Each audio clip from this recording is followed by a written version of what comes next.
और करते हो तो रटी रटाई करते हो, दूसरे की हुई, अपने मन से कुछ नहीं करते। दूसरे कह गए ये विधि ठाड़ो हो के प्रथम पड़े जो पाठ, भाई वही लगे। वे तो नाथूराम जी कह गए थे, तो बोले हम अपनी प्रशंसा कहाँ से लाएं? अरे तुम कोई नई प्रशंसा करो, और अगर नहीं आती है तो उस प्रशंसा में भी जान डालो, भाव डालो। और अगर भाव डाला है, उसी प्रशंसा में से एक और प्रशंसा निकल आएगी। अगर तुम्हें करना आती हो तो, करना आती हो तो उसी प्रशंसा में से एक और प्रशंसा निकल आएगी। और अगर करना नहीं आती है तो तुम वो वाली प्रशंसा भी नहीं कर पाओगे जो लिखी लिखाई रखी है, तुम वो भी तो ढंग से पढ़ नहीं पाती।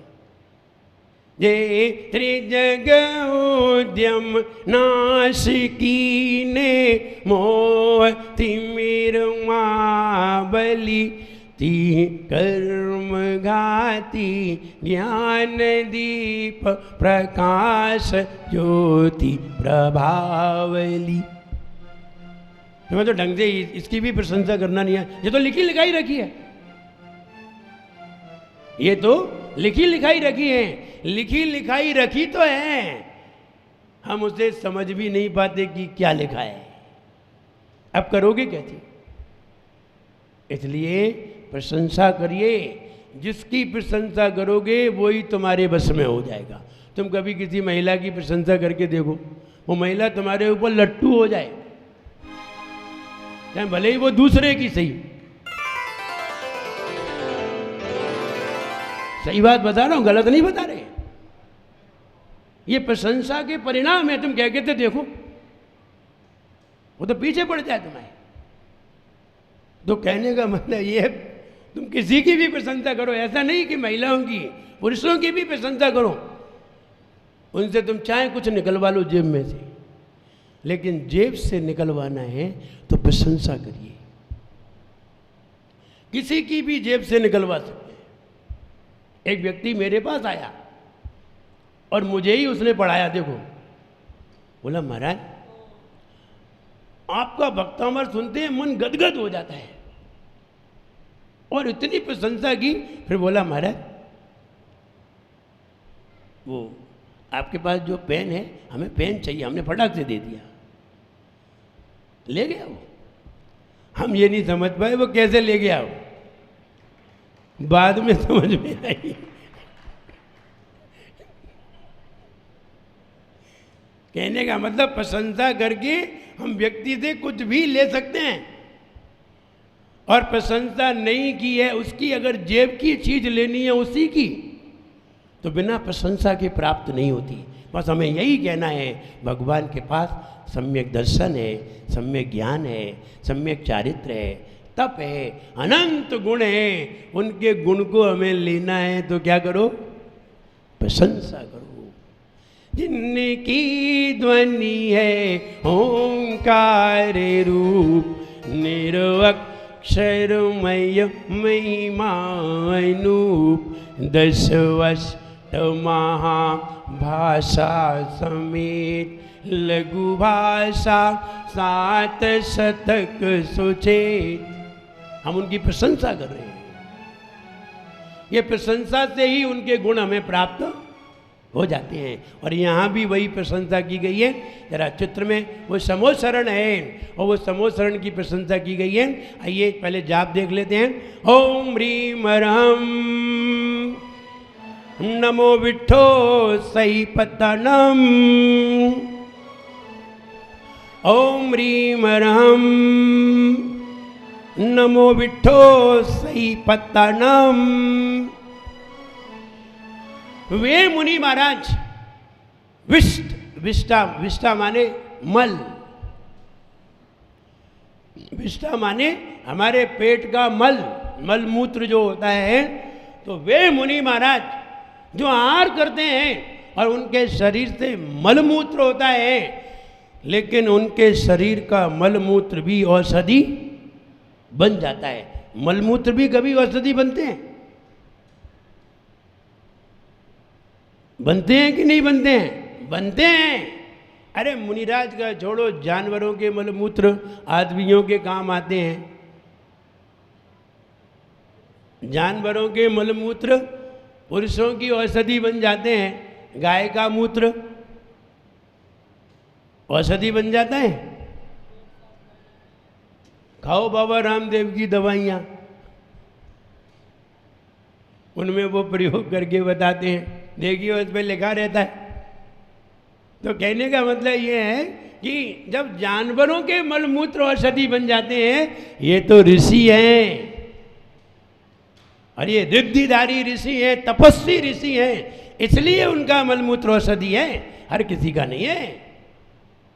उनका मलमूत्र औषधि बन जाता है। वे मुनि महाराज विदेह क्षेत्र में विराजमान, और मुनि महाराज को मेरा मन वचन काय से प्रणाम हुए। ध्यान रहे, मुनि महाराज का हर अंग हर अंश पूज्य हो जाता है, चाहे फिर उनका पूरा शरीर ही क्यों ना हो, वंदनीय हो जाता है।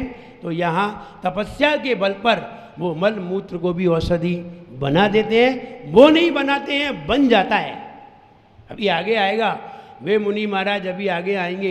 इनके हाथ पे तुम जल डालोगे और कहोगे मन शुद्धि, वचन शुद्धि, काय शुद्धि, हाथ जल शुद्ध है, जल ग्रहण कीजिए, और आप जल डालोगे और आपके जग में तो जल है, और उनके हाथ पे आएगा तो दूध हो जाएगा। वे भी मुनि महाराज आगे आएंगे। हाथ पे डालोगे, तुमने तो जल डाला था, और उनके हाथ पे आते ही घी से युक्त हो जाएगा, घी बन जाएगा वहाँ। वे भी मुनि महाराज आगे आएंगे। देखना, ये रिद्धियाँ हैं। मुनि महाराज को कैसी कैसी रिद्धियाँ होती हैं, क्यों होती हैं, कौन से मुनि महाराज को ऐसी रिद्धियाँ होती हैं, तो ये भी आएगा आगे। ब्रेन के बारे में आएगा, वचन के बारे में आएगा, काय के बारे में आएगा कि मुनि महाराज कुछ भोजन नहीं करते हैं, फिर भी शरीर की ताकत इतनी होती है कि पूरा हिंदुस्तान नहीं, पूरे विश्व को भी यूं हाथ से उठा करके और ऐसे पलट दें जैसे कि तुम एक किताब उठा करके यूं कर देते हो। ऐसे मुनिराज करते हैं। ताकत,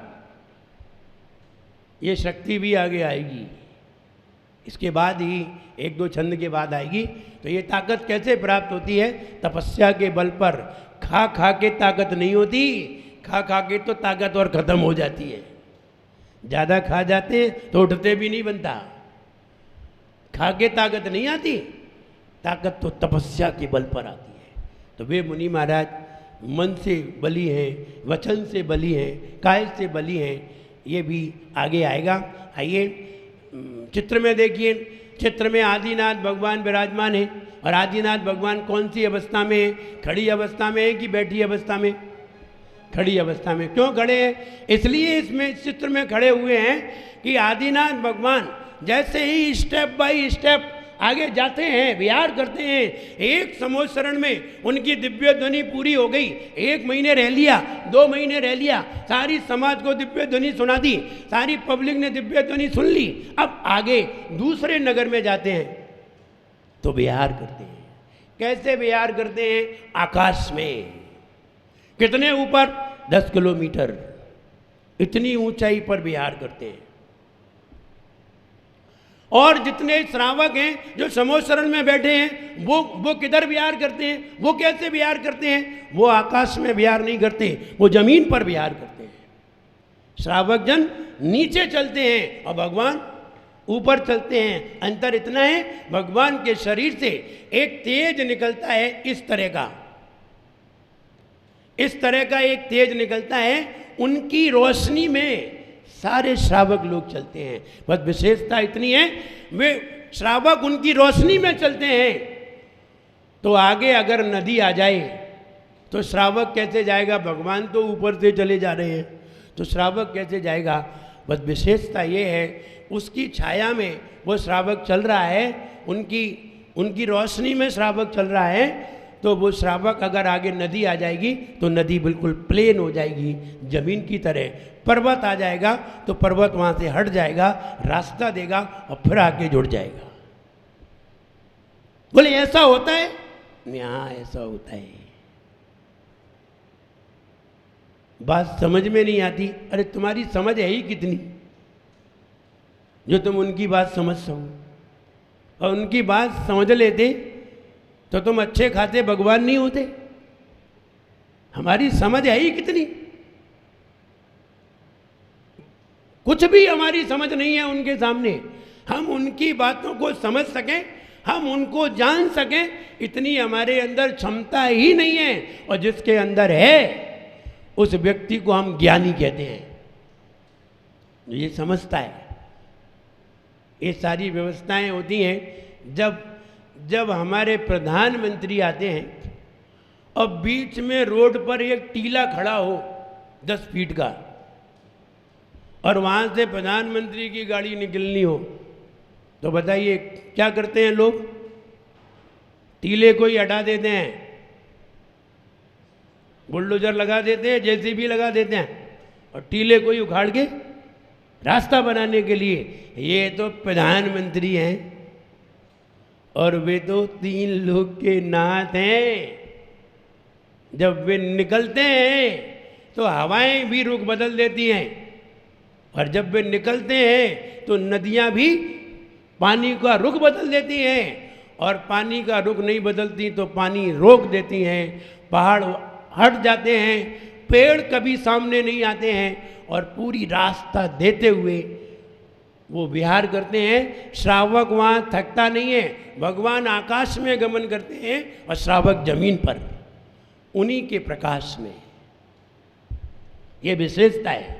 अब वो गमन करते हैं तो भगवान कैसे गमन करते हैं? जैसे अपन चलते हैं स्टेप बाय स्टेप, बिल्कुल ऐसे ही वो विहार करते हैं।